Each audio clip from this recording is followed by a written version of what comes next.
अस्सलाम वालेकुम वरहमतुल्लाहि वबरकातुहू। जीते रहें, खुश रहें, आबाद रहें, आमीन।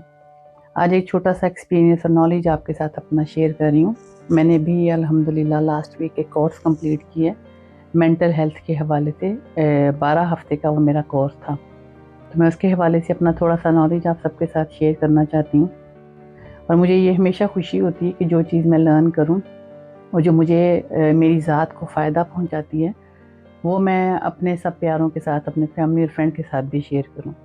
और अगेन मेरी जो सबसे बड़ी रिक्वेस्ट है आप सबसे कि प्लीज़ इस बात को दिल के कानों से सुना करें, क्योंकि मेरी ये ख्वाहिश है कि मेरी अपनी एक बात से अगर किसी के जहन में, किसी के दिल में सुकून आ जाए, तो ये मेरी कोशिश होती है मेरे लिए और मेरे माँ बाप के लिए, मेरे बहन भाइयों के लिए, सबके लिए वो बात सदका जारिया बन जाए। अच्छा, 12 हफ्ते के कोर्स में टॉपिक तो हमने 7-8 कवर किए हैं, और मुझे लगता है कि ये बीमारियां शुरू से ही थी, लेकिन पहले जो उसका नज़रिया था वो थोड़ा सा डिफरेंट क्यों था, जो हम लोग महसूस नहीं कर पाते थे, करते थे, वो ये था कि टेलीफोन नहीं होता था तो फ़ौरन एक जगह से दूसरी जगह बात नहीं पहुंचती थी। अगर कोई बंदा परदेश में था या आउट ऑफ सिटी भी रहता था तो उसको बड़े दिन लगते थे बताने के लिए कि कोई बंदा फौत हो गया, या किसी के घर में कोई झगड़ा हो गया तो वो भी नहीं हम किसी से शेयर करते थे। तो घर में वो जैसे पहले गांव में होता था कि शाम को, जिसको हम बोलते थे कि डेरा टाइप जगह होती थी, वहाँ पे लोग चारपाइयाँ लेके बैठते थे, एक दूसरे के साथ डिस्कस करते थे। तो उसको एक किस्म की काउंसलिंग कहते हैं, थेरेपी। जो आजकल पैसे दे के हम काउंसलिंग करवाते हैं, थेरेपी में जाते हैं ना, तो पुराने दौर की वो थेरेपी होती थी। पुराने दौर के माँ बाप थेरेपिस्ट थी औलाद के लिए, दादा दादी नाना नानी थेरेपिस्ट थे। मुझे याद है, मैं रात में कभी कभी मुझे ख्वाब आता था तो मैं डर जाती थी, तो मैं हमेशा मम्मी के पास भागती थी। तो मम्मी जान के साथ लेटना और उन्होंने मुझे सूरतें पढ़ के फूंकना, वो जो उनका प्यार था, वो जो उनकी मोहब्बत थी, वो काउंसलिंग थी बेसिकली। तो मेरा ख्याल है कि हम उन चीज़ों से अब आज बहुत दूर हो गए हैं। हर घर में मोबाइल हो गए हैं, हर बंदा अपने अपने मोबाइल पे बैठा होता है, जिसकी वजह से हमारा जो बॉडी कनेक्शन एक दूसरे से वो ख़त्म हो गया, जो सोल कनेक्शन है वो ख़त्म हो गया, जो कि बहुत ज़रूरी है। कि ये अब कहते हैं कि ये मेंटल हेल्थ जो इश्यूज़ रेट हैं वो काफ़ी हाई होते जा रहे हैं। डिप्रेशन की गोलियाँ बहुत लोग खाने लगे हैं। परसेंटेज आप गूगल पे जाके चेक कीजिएगा, इट्स वेरी हाई। तो जो हम अपने पास्ट में करते थे, जैसे मैं भी, मुझे पता है कि मेरे पास्ट में क्या होता था, तो वो मेरी लेगेसी है या जो मैंने सीखा हुआ है, तो मेरा काम है कि मैं उसको कैरी ऑन करूँ अपने थोड़े बच्चों के साथ। मेरे बच्चे उस चीज़ को फिर सीखें और देखें कि हाँ, मेरी माँ ये काम मेरे साथ जब करती थी तो मुझे कितना अच्छा लगता था। तो वो मेरी काउंसलिंग थी। तो वो जो बैठना होता था नाना नानी के पास, दादा दादी के पास, और बड़े बुजुर्ग अपनी बचपन की स्टोरियाँ बताते थे, वो मोहब्बत, वो प्यार, हम वो खो चुके हैं।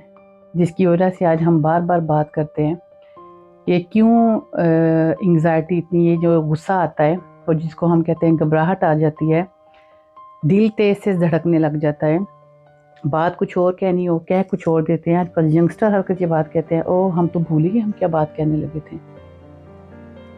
तो अगेन मेरी यही गुजारिश है और रिक्वेस्ट है कि हम अपने आप को, जब हम गुस्सा करें, हर बंदा अपनी रिस्पॉन्सिबिलिटी उठाएं प्लीज़, बजाय इसके कि मैं ये ब्लेम दूँ कि फ़लाने ने ये बात कही तो मुझे गुस्सा आ गया।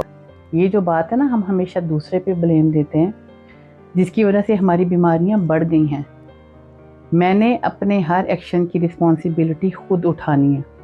और मुझे बात बहुत खूबसूरत लगती है जब बार बार अब कुरान पाक में ये बात रिपीट होती है। अल्लाह ताला कहते हैं कि, जब फरमा रहे हैं कि जब तुम मेरे पास आओगे ना, तो तुमसे तुम्हारा हिसाब लिया वो जाएगा। ये मुझे पूछेंगे कि तुम बताओ तुम दुनिया में क्या करके आई हो।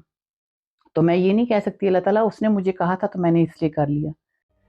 तो इस बात को समझने की ज़रूरत है कि हम अपने हर एक्शन की रिस्पॉन्सिबिलिटी उठाएं कि मैंने अगर गुस्सा किया तो उसका मेरी हेल्थ पे क्या असर पड़ा है, और जो मेरे इर्द गिर्द लोग हैं उनको फिर वो कैसा फील होता है। तो हमारी जो अगली जनरेशन है वो ज़्यादा मेंटल हेल्थ इश्यूज़ फेस कर रही है।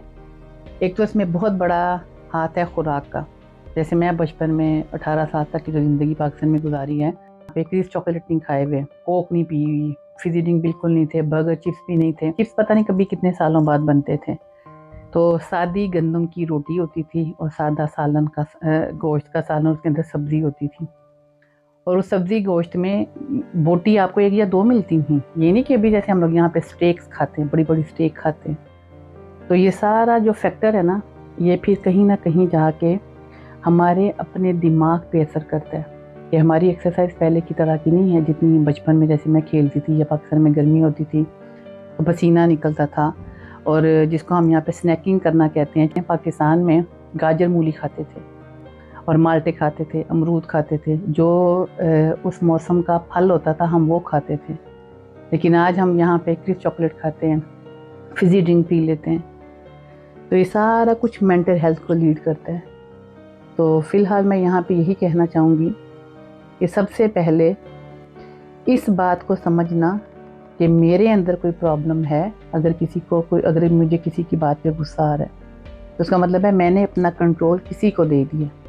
मेरा अपना कंट्रोल मेरे हाथ में नहीं है। तो सबसे बड़ी चाबी है अपने बिहेवियर को देखने की।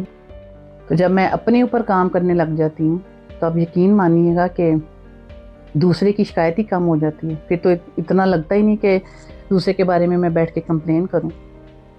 तो सबसे बड़ा आज का मैसेज, प्लीज़ कोशिश कीजिएगा कि हम अपने अपने बिहेवियर की रिस्पॉन्सिबिलिटीज़ उठाएं, ज़िम्मेदारी हम उठाएं अपने बिहेवियर की।